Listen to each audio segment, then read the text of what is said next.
जगजननी channel पर आप सबका हार्दिक स्वागत है। आइए हम सब प्रबोधिनी एकादशी की कथा सुनते हैं। भगवान श्री कृष्ण बोले, राजन, कार्तिक के शुक्ल पक्ष में जो एकादशी होती है उसका जैसा वर्णन लोक सृष्टा ब्रह्मा जी ने नारद जी से किया था वही मैं तुम्हें बतलाता हूँ, सुनो। नारद जी ने कहा, पिताजी, जिसमें धर्म अर्थ प्रवृत्त कराने वाला भगवान गोविंद जागते हैं, उस प्रबोधिनी एकादशी का महत्व बतलाइए। ब्रह्मा जी बोले, मुनिश्रेष्ठ, प्रबोधिनी एकादशी का महत्व पाप का नाश, पुण्य की वृद्धि तथा उत्तम बुद्धि देने वाला, पुरुषों को मोक्ष प्रदान करने वाला है।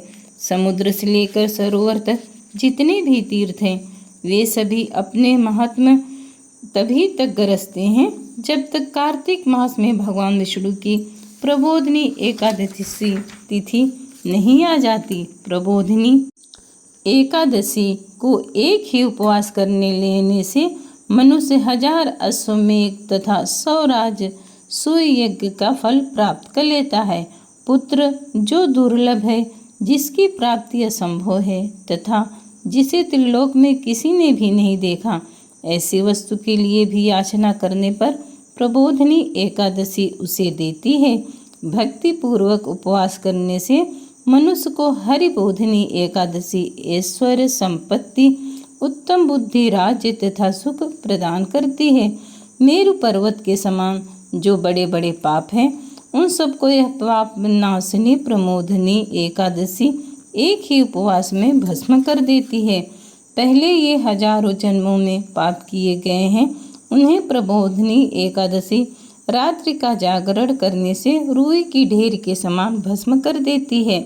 जो मनुष्य प्रबोधिनी एकादशी को भक्ति पूर्वक करते हैं और इसके व्रत का अनुष्ठान करते हैं, उसके पितर नरक के दुख से छुटकारा पाकर भगवान विष्णु के परम धाम को प्राप्त करते हैं। ब्राह्मण अश्वमेघ आदि यज्ञों से जिस फल की प्राप्ति होती है वह प्रबोधिनी एकादशी को जागरण करने से अनायास ही मिल जाती है।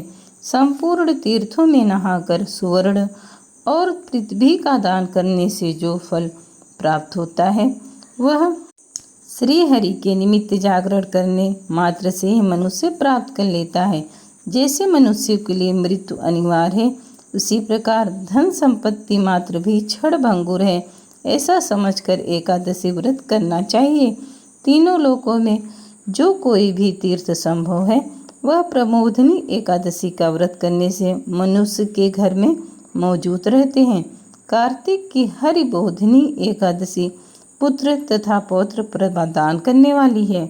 जो मनुष्य प्रबोधिनी एकादशी की उपासना करता है वह ज्ञानी है, वही योगी है, वही तपस्वी है, वही जितेंद्रिय है और उसी को भोग और मोक्ष की प्राप्ति होती है। हे पुत्र, प्रबोधिनी एकादशी को भगवान विष्णु के उद्देश्य से जो मानव दान, जप और होम करता है वह सब अच्छे हो जाता है। जो मनुष्य उस तिथि को उपवास करके भगवान माधव की भक्ति पूर्वक पूजा करते हैं वह 100 जन्मों के पापों से छुटकारा पा जाते हैं। इस व्रत के द्वारा देवेश्वर जनार्दन को संतुष्ट करके मनुष्य संपूर्ण दिशाओं में तेज से प्रकाशित करता हुआ भगवान श्री हरि वैकुंठ को प्राप्त करता है। प्रबोधिनी एकादशी पूजित होने पर गोविंद मनुष्यों के बचपन, जवानी, बूढ़े में किए गए सभी पापों को नष्ट कर देते हैं।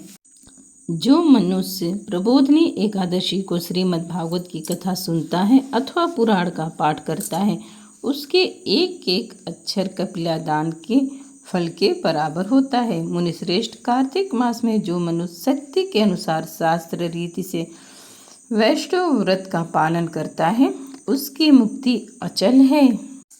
जो मनुष्य कार्तिक मास में भगवान विष्णु को तुलसी दल अर्पित करता है उसके जन्म जन्मांतर के पाप नष्ट हो जाते हैं। जय श्री हरि, जय भगवान विष्णु।